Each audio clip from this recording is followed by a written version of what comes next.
नमस्कार।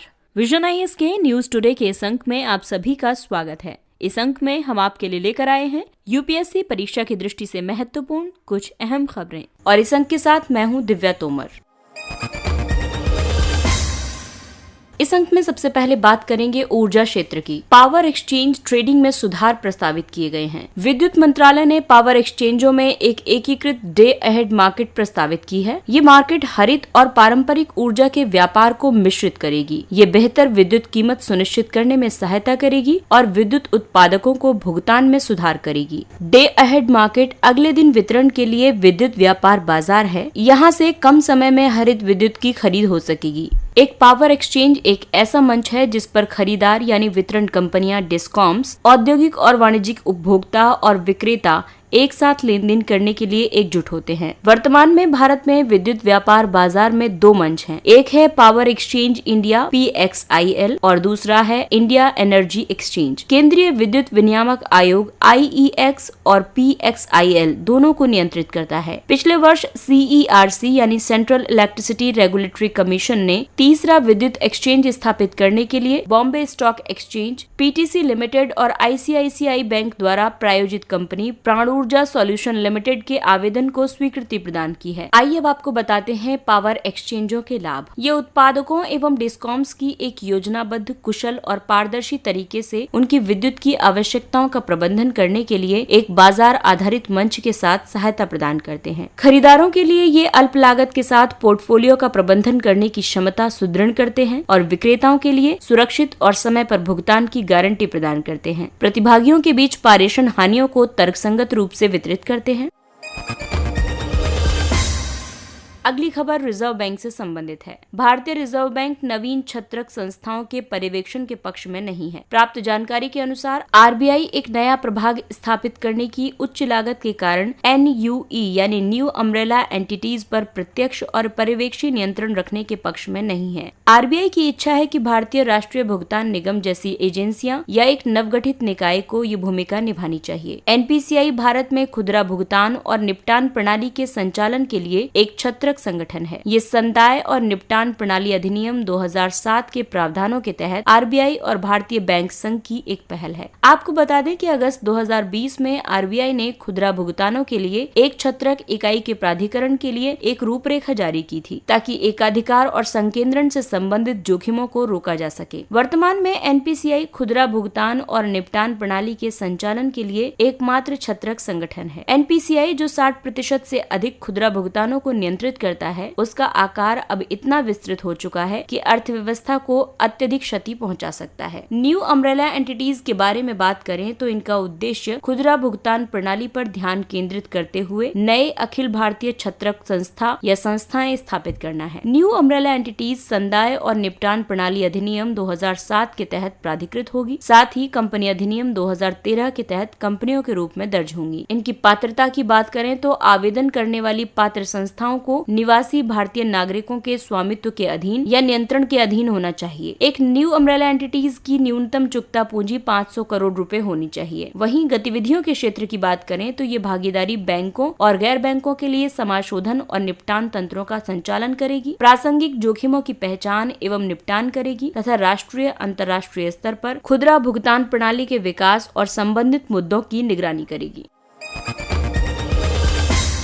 नीति आयोग ने ऑनलाइन विवाद समाधान पुस्तिका प्रकाशित की है। ऑनलाइन विवाद समाधान ODR विशेष रूप से लघु और मध्यम मूल्य के मामलों में न्यायालयों के बाहर विवाद निपटान की एक प्रणाली है। इसके तहत वार्ता, मध्यस्थता और पंच निर्णय जैसी वैकल्पिक विवाद समाधान तकनीकों और डिजिटल प्रौद्योगिकी का उपयोग किया जाता है। ऑनलाइन डिस्प्यूट रिजोल्यूशन इस दृष्टिकोण पर आधारित है कि विवादों का निर्बाध तरीके से कहीं से भी और किसी के भी द्वारा कम समय और लागत में समाधान किया जा सके। ODR के तहत दो मॉडल हैं। एक है ऑप्ट इन मॉडल, इसमें मध्यस्थता द्वारा विवाद निपटान स्वैच्छिक होता है। एक है ऑप्ट आउट मॉडल, इसमें कम से कम एक सत्र के लिए मध्यस्थता में प्रवेश करना जरूरी होता है। इसके बाद पक्षकारों को आवश्यकता अनुभव होने पर मध्यस्थता का चयन करने या न करने की स्वतंत्रता होती है। ओडीआर का महत्व ये है कि वर्ष 2025 तक एक सुव्यवस्थित रूप से प्रवर्तित और व्यापक रूप से स्वीकृत ओडीआर कार्यक्रम प्रत्येक वर्ष भारतीय अर्थव्यवस्था का लगभग 26 बिलियन अमेरिकी डॉलर का विस्तार कर सकता है। ऑनलाइन डिस्प्यूट रिजोल्यूशन मौलिक रूप से विवादों के चतुर्दिक सामाजिक टिप्पणियों को परिवर्तित कर सकता है, मामलों को बोझिल अदालती प्रक्रियाओं से सहयोगात्मक और मध्यस्थता के प्रस्तावों की ओर स्थानांतरित कर सकता है। ये वादियों को छोटे मामलों को दायर करने से रोकने में सहायता करेगा। ओडीआर विवाद समाधान को वहनीय और सुलभ बनाता है। हालांकि इसमें कई चुनौतियां भी मौजूद हैं, जैसे साइबर खतरों में वृद्धि की वजह से गोपनीयता और डेटा सुरक्षा, डिजिटल साक्षरता का अभाव, पर्याप्त मध्यस्थों की कमी, उपभोक्ताओं के बीच विश्वास का निर्माण आदि। अगली खबर नीली क्रांति से संबंधित है। समुद्री उत्पाद निर्यात विकास प्राधिकरण एमपीएडा ने झींगा फार्म्स को प्रमाणित करने की योजना आरंभ की। एमपीएडा ने उत्तम जलीय कृषि पद्धतियों को अपनाने वाली हेचरीज और फार्म्स को प्रमाणित करने के लिए शफरी नाम की एक एंटीबायोटिक मुक्त प्रमाणन योजना आरंभ की है। शफरी एक संस्कृत शब्द है। इसका अर्थ मानव उपयोग के लिए उपयुक्त मत्स्य उत्पादों की सर्वोच्च गुणवत्ता है। शफरी संयुक्त राष्ट्र खाद्य और कृषि संगठन के जलीय कृषि प्रमाणन पर तकनीकी दिशा निर्देशों पर आधारित है। इसके 2 घटक होंगे। शफरी के तहत अपने बीजों की गुणवत्ता के लिए हेचरीज को प्रमाणित करना होगा और उन झींगा फार्म्स को स्वीकृति प्रदान करनी होगी जो अपेक्षित उत्तम प्रथाओं को अपनाते हैं। संपूर्ण प्रमाणन प्रक्रिया ऑनलाइन होगी। इससे मानवीय त्रुटियों को कम करने तथा उच्च विश्वसनीयता और पारदर्शिता सुनिश्चित करने में सहायता प्राप्त होगी। आइए अब बात करते हैं इसके महत्व के बारे में। हेचरीज के प्रमाणन से मत्स्य पालकों को सरलता से उत्तम गुणवत्ता वाले बीज उत्पादकों की पहचान करने में मदद मिलेगी। भारत में लघु और सीमांत जलीय कृषि किसानों के लिए प्रमाणन योजना वहनीय होगी। अंतर्राष्ट्रीय निकायों द्वारा जारी किए गए गुणवत्ता प्रमाण पत्र महंगे होते हैं, जिन तक लघु और सीमांत उत्पादकों की पहुंच नहीं है। इसके अलावा निर्यात में वृद्धि भी होगी। प्रशीतित झींगा भारत का सबसे बड़ा निर्यातित समुद्री खाद्य पदार्थ है। निर्यात के संदर्भ में इसका कुल मात्रा में 50.58% का हिस्सा है और कुल अमेरिकी डॉलर अर्जन में 73.2% का हिस्सा है। एमपीएडा एक सांविधिक निकाय है। ये वर्ष 1972 में भारत से समुद्री उत्पादों के निर्यात को प्रोत्साहित करने के लिए वाणिज्य और उद्योग मंत्रालय के तहत स्थापित किया गया था। अगली खबर परमाणु आतंकवाद से संबंधित है। ईरान ने वक्तव्य जारी किया है कि नतांज परमाणु साइट को अक्रियाशील करना परमाणु आतंकवाद के रूप में एक कार्यवाही है। नतांज साइट ईरान के यूरेनियम संवर्धन कार्यक्रम का एक केंद्र बिंदु है। इसकी निगरानी अंतर्राष्ट्रीय परमाणु ऊर्जा एजेंसी IAEA द्वारा की जा रही है। ईरान ने अपने परमाणु अवसंरचना पर हमलों के लिए इजराइल को दोषी ठहराया है। ईरान के अनुसार इससे वर्ष 2015 के परमाणु समझौते को उबारने के लिए आरंभ किए गए कूटनीतिक प्रयासों में अनिश्चितता उत्पन्न हुई है। इजराइल वर्ष 2015 के परमाणु समझौते का विरोध करता है। साथ ही उसकी ये भी इच्छा है कि अमेरिका को एक नवीन समझौते के बिना ईरान पर से प्रतिबंधों को निरस्त नहीं करना चाहिए। साथ ही इस नए समझौते के तहत ईरान की बैलिस्टिक मिसाइल्स और इजराइल के साथ संघर्ष में संलग्न उसके छद्म बलों को भी संबोधित करना चाहिए। परमाणु आतंकवाद को हिंसा और विनाश के कृत्यों के रूप में परिभाषित किया जा सकता है, जहाँ विनाश के साधनों में परमाणु हथियारों और उपकरणों का उपयोग किया जा सकता है। ये खतरों के एक व्यापक विस्तार को शामिल करता है, जैसे परमाणु बम का विस्फोट, एक असैन्य परमाणु अवस्थापना पर हमला या रेडियोलॉजिकल सामग्रियों का प्रसार आदि। आइए अब आपको बताते हैं कि परमाणु आतंकवाद के क्या खतरे हैं। आतंकी समूह परमाणु सामग्री प्राप्त करने का प्रयास कर रहे हैं, मुख्य रूप से पूर्व सोवियत संघ के भंडारों से। अलकायदा के एजेंटों ने यूरेनियम हथियार ग्रेड सामग्री या पूर्ण परमाणु हथियार खरीदने के प्रयत्न किए हैं और IAEA सुरक्षा उपायों के बाहर परमाणु सामग्री की बढ़ती मात्रा परमाणु आतंकवाद के समक्ष खतरे के रूप में है। आइए अब जानते हैं उन पहलों के बारे में जिन्हें परमाणु आतंकवाद का मुकाबला करने के लिए शुरू किया गया है। Global initiative to combat nuclear terrorism GICNT। ये पहल वर्ष 2006 में रूस और अमेरिका द्वारा संयुक्त रूप से आरंभ की गई थी। इसका उद्देश्य बहुपक्षीय गतिविधियों के माध्यम से परमाणु आतंकवाद को रोकने, पता लगाने और उसके विरुद्ध प्रतिक्रिया करने के लिए वैश्विक क्षमता में वृद्धि करना है। भारत GICNT के कार्यक्रमों में में एक सक्रिय भागीदार रहा है। परमाणु हथियारों और हथियार प्रौद्योगिकी के प्रसार को रोकने, परमाणु ऊर्जा के शांतिपूर्ण प्रयोगों को प्रोत्साहित करने और निरस्त्रीकरण के लक्ष्य को आगे बढ़ाने के लिए परमाणु हथियार अप्रसार संधि का प्रवर्तन किया गया है। इकोनॉमिस्ट इंटेलिजेंस यूनिट के साथ साझेदारी में न्यूक्लियर थ्रेट इनिशिएटिव द्वारा द्विवार्षिक परमाणु सुरक्षा सूचकांक जारी किया गया है। इसका उद्देश्य परमाणु सामग्रियों की सुरक्षा को परिभाषित, आकलित और उनमें सुधार करना है।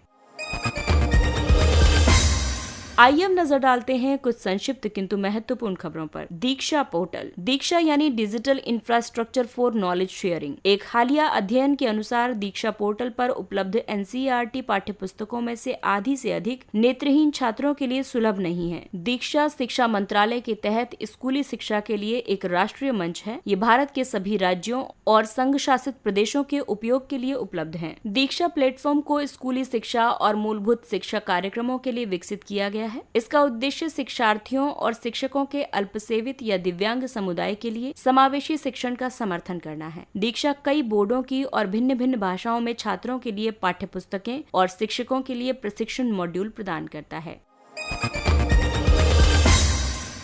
डॉल्फिन। चिल्का और ओडिशा तट से जुड़े क्षेत्रों में डॉल्फिन की आबादी इस वर्ष दोगुनी हो गई है। इस क्षेत्र में इरावदी, बोतल जैसी नाक वाली और हम्पबैक डॉल्फिन पाई जाती है। चिल्का भारत की सबसे बड़ी खारे जल की झील है। समुद्री डॉल्फिन संपूर्ण विश्व में विभिन्न वातावरणों में पाई जाती है। भारत विश्व की 5 नदी डॉल्फिनों में से एक गंगा डॉल्फिन, जो कि लुप्त प्राय है, इसका अधिवास स्थल है। सभी 5 मीठे जल की डॉल्फिन की प्रजातियां, जिसमें Ganga dolphin, Amazon dolphin, Sindhu dolphin, Irrawaddy dolphin और ट्यूक्सी डॉल्फिन के समक्ष विलुप्त होने का खतरा विद्यमान है।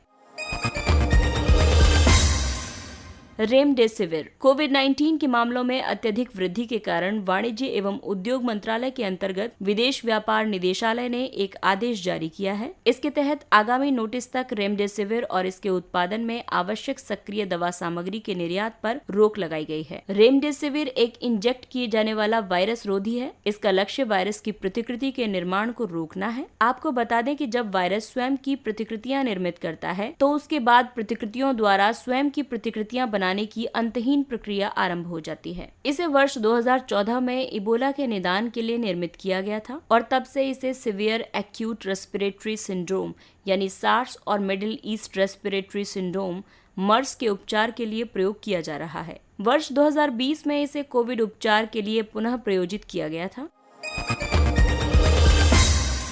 ज्योतिराव गोविंदराव फुले। ये महाराष्ट्र के सामाजिक कार्यकर्ता, विचारक, समाज सुधारक और लेखक थे। ज्योतिबा फुले और उनकी पत्नी सावित्रीबाई फुले भारत में महिला शिक्षा के अग्रदूत थे। ज्योतिबा फुले ने वर्ष 1873 में सत्यशोधक समाज का गठन किया ताकि निचली जातियों के लोगों के लिए समान अधिकार प्राप्त किए जा सकें। उन्होंने और सावित्रीबाई फुले ने पुणे में बालिकाओं के लिए प्रथम स्वदेशी स्कूल स्थापित किया था। इनकी प्रसिद्ध पुस्तक है गुलामगिरी। फुले ने विधवा पुनर्विवाह का समर्थन किया, मूर्ति पूजा का विरोध किया और जाति प्रथा की निंदा की थी। कुंभ मेला। कुंभ मेले के शाही स्नान अनुष्ठान में भाग लेने के लिए हजारों भक्त हरिद्वार में एकत्रित हुए। कुंभ मेला यूनेस्को की अमूर्त विरासत है। इसे प्रत्येक 3 वर्षों में हरिद्वार में गंगा नदी, इलाहाबाद में गंगा और यमुना नदी के संगम पर, उज्जैन में शिप्रा नदी और नासिक में गोदावरी नदी में आयोजित किया जाता है। अर्ध कुंभ मेला प्रत्येक 6 वर्षों में हरिद्वार और प्रयागराज में आयोजित किया जाता है। पूर्ण कुंभ मेला प्रत्येक 12 वर्षों में प्रयागराज में आयोजित किया जाता है। महाकुंभ मेला प्रत्येक 144 वर्षों में इलाहाबाद में आयोजित किया जाता है। आइए अब बात करते हैं सुर्खियों में रहे स्थलों के बारे में। उमंगोट नदी। मेघालय के 12 गांव के निवासियों ने उमंगोट नदी पर बांध का विरोध किया। उमंगोट भारत की सबसे साफ नदियों में से एक है, जो बांग्लादेश के साथ सीमा साझा करने वाले एक छोटे से शहर डावकी से होकर बहती है। ये री पनार, जो कि जयंतिया पहाड़ियों में है, और हेमा खिरीम, जो कि खासी पहाड़ियों में है, इनके बीच की प्राकृतिक सीमा बनाती है। ला सुफिरियर ज्वालामुखी। कैरिबियन द्वीप सेंट विंसेंट और ग्रेनेडाइंस में स्थित इस ज्वालामुखी पर विस्फोट की सूचना प्राप्त हुई थी। इसके साथ ही ये अंक समाप्त होता है। अगले अंक में फिर मुलाकात होगी कुछ अन्य महत्वपूर्ण खबरों के साथ, लेकिन तब तक के लिए विजन IAS की पूरी टीम आपसे अपील करती है कि दवाई भी और कड़ाई भी के मंत्र को याद रखें, मास्क पहनें, हाथ और मुंह साफ रखें और 2 गज दूरी का पालन करें। और इसके साथ ही अब हमें दीजिए इजाजत। नमस्कार।